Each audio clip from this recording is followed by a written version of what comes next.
Fala galera! Mais uma vez estamos aqui. Se você ainda não me conhece, eu sou o Samuel. E eu sou a Larissa e fazemos parte da Assembleia Central em Juiz de Fora. Estamos aqui gravando nosso 4º programa e, como sempre eu falo, dá uma olhada lá nos anteriores que também ficou muito bom. E por enquanto, sejam bem-vindos ao Geração Eleita.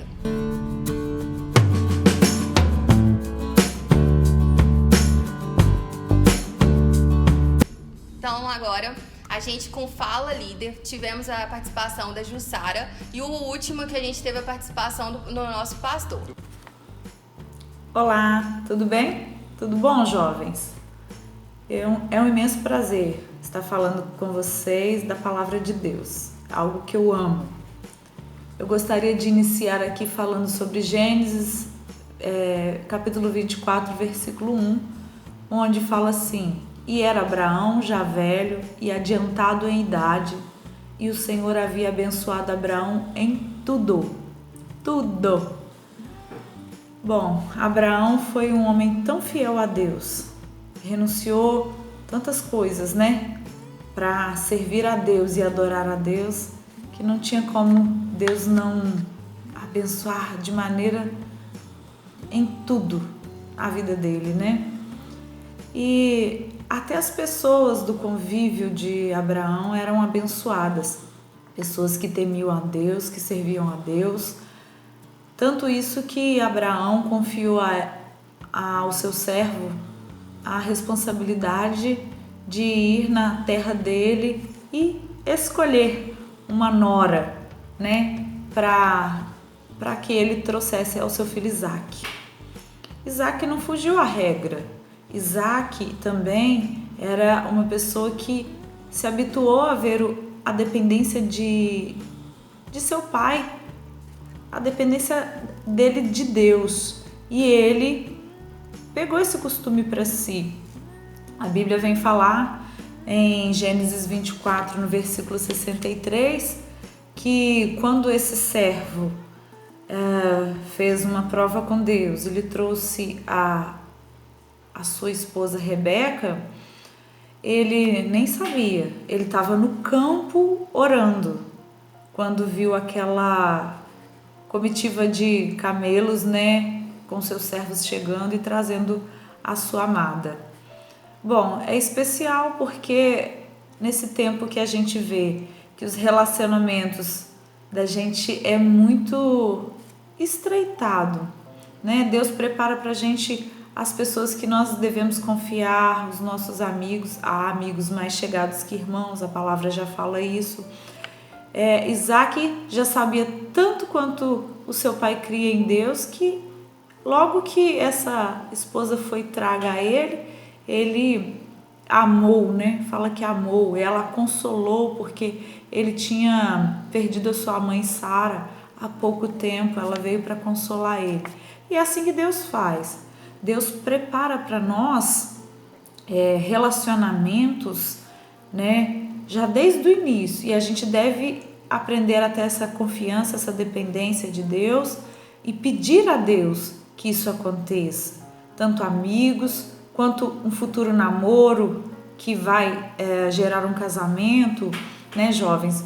Eu sei que às vezes vocês podem pensar que isso é cedo demais para poder falar disso, mas não, nós devemos orar e já fazer com que Deus conheça os detalhes e os desejos do nosso coração, que saiba da nossa dependência, porque assim Ele vai trazer para nós a existência, aquilo que não existe, preparar para nós pessoas que no futuro confinamento, né, como é a situação que nós estamos vivendo, tenhamos relacionamentos próximos, tanto de amizade, quanto dos nossos pais, quanto dos nossos irmãos, quanto dos nossos amigos, e principalmente um relacionamento de um cônjuge, né, futuro cônjuge. Eu sei que vocês têm orado pela profissão, têm orado para que Deus prepare o futuro de vocês, mas que é imprescindível orar por isso agora, porque como aconteceu agora na pandemia, as pessoas se afastam, de repente você tem que se afastar da sua profissão, de repente você tem que mudar de profissão,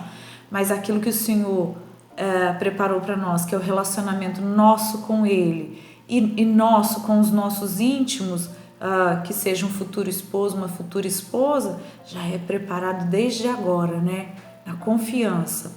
E ainda o apóstolo Paulo fala lá em Filipenses 4, versículo 6, não andeis ansiosos por coisa alguma, antes em tudo sejam os vossos pedidos conhecidos diante de Deus pela oração e súplica com ações de graça. Quer dizer, em tudo seja conhecido os nossos anseios, nossos pedidos diante do Senhor, para que Ele possa realizar os nossos sonhos, os desejos do nosso coração. E comece de agora, jovem. Comece de agora pedindo para Deus o seu futuro, mas principalmente os seus relacionamentos, porque é isso que perdura, né? Até a volta do Senhor.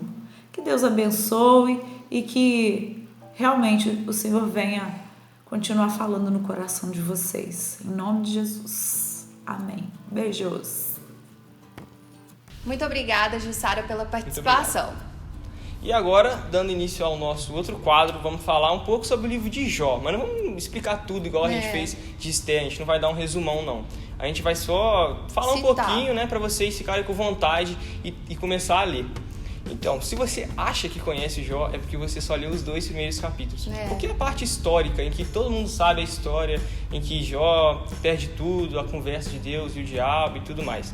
Só que tem 40 capítulos que são capítulos poéticos, como todo o livro de Salmos, Provérbios, em que há ali a conversa de Deus e com Jó, onde Jó vai conhecendo a Deus, também tem a participação dos seus amigos e tudo mais. Jó, ele foi um patriarca, ele viveu na era dos patriarcas. As pessoas não sabem muito bem quem escreveu esse livro, uns falam que foi Moisés, outros falam que foi Salomão, mas também não importa muito quem escreveu esse livro, né? O que importa realmente é o conteúdo presente nele. Sim. E Jó, ele era o maior de todo o Oriente, ele vivia ali perto da terra de Uz, entre o rio Eufrates e uma outra cidade aí. E ele era muito rico, né? Muito era o maior rico. de todos. Ele Sim. tinha muitos servos, muito gado, muitos camelos, tinha muito de tudo ali. E a Bíblia fala que quando Deus estava ali no seu trono, o diabo chega para ele. Nos 2 primeiros ele já cita isso tudo, né? Isso daí é só nos 2 primeiros, o resto é só... Nos outros 40 vai ser uma história de Jó com seus amigos, uma conversa que eles têm. Vou falar só os 2 primeiros. E ali o diabo fala com Deus e Deus fala, ei, tá vendo meu servo Jó ali? O cara íntegro, temente a Deus, evita o mal e tudo mais. E você pode perceber uma coisa, que foi uma coisa que eu percebi e falei, caraca, que incrível. É que o Jó, ele era o mais rico de todos. E Deus em nenhum momento fala sobre a riqueza dele, porque ali ele tava falando as coisas boas de Jó, tava tirando onda ali com o Jó, tá vendo Jó? Pô, o cara é bom. Não falou nada do dinheiro dele. Isso mostra pra gente que o dinheiro não vale nada no mundo espiritual. Que quanto você tem, quanto gado você tem, quão bom você é em relação ao seu dinheiro, isso não vale nada no mundo espiritual. Isso é só uma das coisas que você vai aprender durante todo o livro de Jó. Esse é um livro em que vai te possibilitar conhecer mais de Deus, te aproximar mais de Deus. Tanto é que no último versículo, no último capítulo 42, Jó fala aquela famosa frase que todo mundo já ouviu. Antes eu conhecia a Deus só de ouvir falar, mas hoje os meus olhos te veem. Isso mostra ali uma coisa, que naquela época as pessoas pensavam que se a pessoa está doente, se a pessoa passa por momentos ruins, é porque ela pecou. Ela achava que todo o sofrimento era por causa do pecado. Mas ali, a Bíblia vai mostrar pra gente que não é assim, que Jó não pecou, Jó não fez nada de errado. Mas a partir do sofrimento, a partir do momento de dificuldade, a partir do deserto, ele pôde conhecer mais a Deus. Isso nos leva à conclusão que nem todo sofrimento é por causa do pecado, mas todo pecado, com certeza, esse sim gera sofrimento.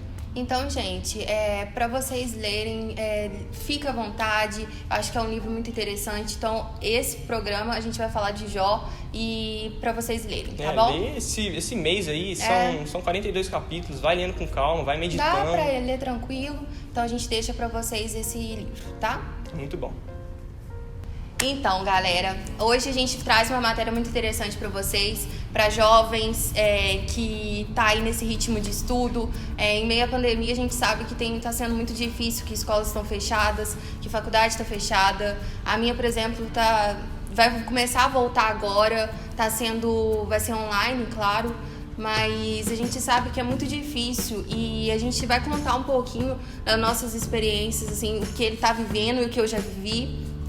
Eu acho que é muito interessante essa parte que o jovem sente muito ansiedade por meio dos estudos, e é uma coisa que Deus fala na Bíblia, lá em 1 Pedro 5,7, lancem sobre ele toda a sua ansiedade, porque ele está com vocês. Então, porque ele tem cuidado, ele está com vocês nesse momento, nesse processo de vocês, que eu sei que é muito corrido, é um momento muito decisivo da vida, né? Que todo mundo fica pressionado por vou fazer na minha vida, vou acabar o ensino médio e aí, vou ficar em casa. A gente fica meio perdido. Eu, por exemplo, eu ficava muito perdida.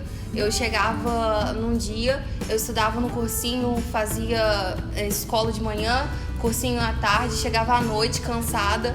E a gente sabe que é muito corrida essa batalha que a gente tá, terceiro ano, quem tá aí no terceiro ano, sabe quanto que é difícil, o quanto que o nosso emocional é abalado, e a gente tá vivendo uma situação muito triste hoje, que é essa pandemia toda que tá acontecendo, e a gente sabe que a ansiedade vai além, né? E hoje a conversa é mais disso, um bate-papo comigo, com o Samuel e com vocês junto, para saber um pouco mais de vocês também. Comentem qual que é a sua experiência de vocês aí. E hoje, com o nosso bate-papo, eu queria perguntar ao Samuel qual que ele pretende seguir, o que ele quer ir fazer. Então, agora eu tô prestando ensino médio e ano passado eu descobri que eu queria seguir carreira militar. E eu tô ingressando nisso daí, eu já pesquisei muito sobre essa área, né? Até porque tem que pesquisar, não adianta falar, eu quero ser engenheiro, mas não saber o salário de um engenheiro, não saber como que é a qualidade de vida dele. Igual o exército, eu não sabia no início que tinha transferência e tudo mais. Mas a partir que você vai observando, vai estudando a própria profissão que você quer, você vai descobrindo aí qual que você melhor se adapta, qual que você melhor se reconhece. Né? E você, eu, por exemplo, eu já faço faculdade. Eu já passei um pouco dessa área. Eu tô no 5º período da faculdade de enfermagem. Tamo aí, né? Ingressando nessa parte aí. E é muito, gente, corrido. A gente sabe que nessa parte de estudo a gente tem o nosso período assim de 18. Ele tá vivendo isso, ele sabe como é que é essa parte muito corrida nossa, né? E a gente quer passar então alguns métodos. Eu queria perguntar ao Samuel qual que é o método dele, o que ele faz, porque a gente sabe que é bem puxado, né? Eu não tenho nenhum método não, eu acordo, tomo café e estudo. Eu tenho a prática de estudar pela manhã, porque é um momento que tem silêncio na minha casa, é o único momento, porque durante o almoço o liquidificador ligado, buzina na rua, 5 horas da manhã, assim, é um momento muito bom. Tem gente que prefere estudar de noite, né? Ela prefere estudar de noite, mas isso vai de cada um. Você tem que escolher o melhor momento, porque você não pode estudar de madrugada quando você está dormindo em cima dos livros. Você tem que ter qualidade de estudo. Não adianta só você aplicar força ali, você estudar, mas não ter resultado. Você precisa melhorar isso daí, potencializar o seu aprendizado. Com certeza. Igual da minha parte, eu prefiro a parte da noite. Então eu já me organizo toda noite de estudar. Então eu pego a parte da tarde, final de noite, que é o que eu consigo mais, que eu me concentro mais, ele da parte da manhã. Então, nessa parte, gente, quando vocês tiverem um pouco mais de dificuldade, organiza, senta, vê qual que é o horário que você tem, qual que é a preferência. Aí eu fico muito sono de manhã. Então, pra mim não funciona. Então, para quem funciona, eu tenho essa parte, tira um tempo de descanso, que é muito importante, né? A gente ia falar disso, que o descanso nessa parte é extremamente importante, porque eu, por exemplo, eu tenho um método que chama flashcard. O que é o flashcard? A gente coloca a resposta tipo um joguinho, de pergunta e resposta. A pergunta na frente, a resposta atrás. Então, durante o dia eu estudo, aí pego a parte da noite, e no finalzinho da noite, quando eu tô indo dormir, a gente joga um flashcard, que a gente fala, que é uma pergunta e resposta. Eu faço um montinho. Vou falar o que eu faço para vocês, que eu acho que é interessante, talvez você adapte a isso ou não, que são montinhos. Aí eu coloco o que eu acertei, o que eu não acertei, e o que eu não acertei eu reviso depois de 1 minuto, para você não esquecer. Então é um jogo de memória. Eu acho interessante, eu acho que pro Samuel não funciona nessa maneira. Não, ficar escrevendo em papelzinho, isso funciona pra mim não. Então, pra mim, eu acho que já é mais adaptável, eu já acostumei assim. Eu acho que é interessante também você saber o seu método, né? Então, você se conhecer para você passar isso para os seus estudos. A gente sabe que tá muito corrido, então tá Enem chegando, tá concurso chegando. Em setembro teve a SpaceX, agora em outubro teve também a ESA. Quem tá fazendo é muito interessante, tipo assim, se preparar. Gente, não deixa de estudar. Eu acho que eu passei, mas não tenho certeza. Porque o resultado vai sair só daqui a pouco. Então já enganja mesmo nos estudos, não fica parado, porque parar você vai dar uma caída e você vai falar pra começar tudo de novo, é muito complicado. Vai dificultar tudo. Com tudo certeza. Com organização, separar o seu tempo ali, ver a sua rotina. Às vezes não dá pra você estudar 6 horas por dia, mas divide ali e potencializa o seu estudo. Naquela hora ali, deixa o celular de lado, deixa tudo de lado. Você faz isso, né? Eu deixo. Tenha foco e saiba o que você quer alcançar.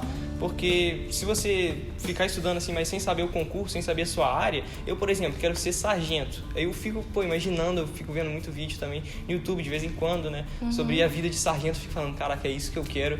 E você se tem você quantos quer... anos? Eu tenho 16 anos. E eu já tô pensando isso, eu consegui pensar nisso ano que vem, ano passado. E já tô pensando isso e investir. Se eu quero, eu tenho que pagar o preço e eu tenho que sentar e estudar muito. E eu acho que muitos de vocês, gente, que tá passando por isso, né, Samuel? Tá passando nesse nível de tá ali no ensino médio, que não sabe ainda. A gente fica muito ansioso, não fica? Fica. Você fica assim, tem que estudar isso, a prova tá chegando, como é que eu vou fazer? Então a preparação não é importante? Preparação é importante, gente, psicológico. Foco, não é? O foco é o principal, a preparação, saber o que eu quero. Disciplina. Com certeza. A disciplina eu acho que é muito interessante você ter, porque é uma que vai estar ali pra você, é o que te vai deixar você seguir o que você quer. Eu acho que é muito interessante nessa parte. Eu tô seguindo aí, eu acho que tá vindo vestibular, tô fazendo também. Mas é interessante a gente estar nesse nível, nesse pique, não deixar de estudar. Quando passou o concurso, não vou estudar mais, vou esperar o resultado. Gente, não faz isso. Vai estudando. Vai estudando, gente. Nem que seja, tipo assim, pouquinho, não é? Vou pegar um pouquinho, mas descansa também. O descanso é importante, porque ninguém aguenta. Então assiste uma Netflix, pega pra ler a Bíblia. Não tô fazendo nada. Gente, lê a Bíblia, é importante, né? É isso aí. Então a gente ter esse ritmo aí pra gente fazer a nossa parte e descansar em Deus, confiar em Deus, que é o importante, e saber que Deus é o seu parceiro, que tá com você nesse momento, e saber também, então, gente, tipo assim, saber que o seu sonho é grande, sonhar alto, porque o seu Deus é muito grande e Ele pode fazer todas as coisas pra vocês. Então sonha alto mesmo, eu quero só isso aqui. Não, gente, eu quero isso aqui porque o meu Deus pode realizar tudo que eu quero, né? Que o Deus nosso está com a gente, segue conosco e basta confiar nele, descansar na presença de Deus. Ele não vai te dar a resposta na hora da prova, mas ele pode te dar a capacidade de conseguir planejar direitinho, de chegar na hora da prova e ter paz, ter tranquilidade para fazer. Sim. Porque eu agora sou muito tranquilo para fazer prova. Pode ser prova. Você tinha comentado comigo, ele tinha comentado comigo, gente, que ele era muito ansioso disso. Eu tava no 5º ano fazendo 3x3, eu já ficava muito pressionado. E não sei por quê, porque meus pais nunca me cobraram muito em relação à nota, assim, e eu sempre me cobrei muito. E às vezes eu tava estudando na hora da prova, assim, falava, não sei fazer 3x3. E outras situações também, né? Acho que até o 8º ano era assim, eu ficava muito pressionado. Teve situação que eu tive que sair da sala, que eu ficava chorando, eu era suave, eu ficava desesperado. Mas agora, com um pouco de mais amadurecimento, eu fui percebendo o poder da oração aí, da diferença que Deus faz quando tá do nosso lado. E agora, quando eu sento, eu só faço a prova, assim, faço a minha parte, porque eu tenho consciência que eu fiz a minha parte antes. E eu vou receber aquilo que eu batalhei, aquilo que eu conquistei. Isso aí. Então, galera, é isso. A matéria para vocês é essa. Queremos passar, então, para você descansar, confiar em Deus. Não deixe, gente, de estudar. Concurso tá chegando aí, tá chegando vestibular. Não deixe para depois. Faça-o agora, que Deus vai te honrar lá na frente, tá? Então, gente, é isso. A matéria é essa para vocês. E um grande abraço, né? E agora a gente vai deixar com um aniversariante pra vocês. Quem tá fazendo são os nossos líderes, o Anderson e o Wanderson. Qual será o mais velho? Deixa aí a dúvida no ar. E a gente tá também com os jovens Jeremias e também o Vinícius. Parabéns pra vocês, gente. Muitos anos de vida. Que Deus continue abençoando a vida de cada um. É isso aí. Também mais uma vez dando palhinha aqui dos nossos patrocinadores. Vai estar aparecendo aqui embaixo pra vocês. Se vocês precisarem, vão lá dar uma olhada. E agradecer também a você que está nos patrocinando. Muito obrigado pela sua contribuição para a realização desse programa. E agora vamos... O que nós vamos fazer? Agora a gente vai mandar eles curtir aqui. Agora acabou o programa rapidinho aqui. Só falarem para vocês curtirem o programa se vocês gostaram. Se vocês quiserem também mandar para alguém. Se vocês gostaram, alguém também vai gostar. Gente. Então compartilha aí, divulgue a palavra de Deus, divulgue o nosso trabalho. E se inscreva. Culto aí, domingo, quarta, Facebook, Instagram. Fica no Instagram aí também, não deixa de seguir, né, gente? No Instagram, que é importante. O nosso Instagram aqui da igreja. E é isso, galera. Vamos ficando por aqui, então. Até a próxima aí. Muito obrigado pela sua participação aqui no programa. E até a próxima. Então tá, de joia, gente. Valeu. Tchau.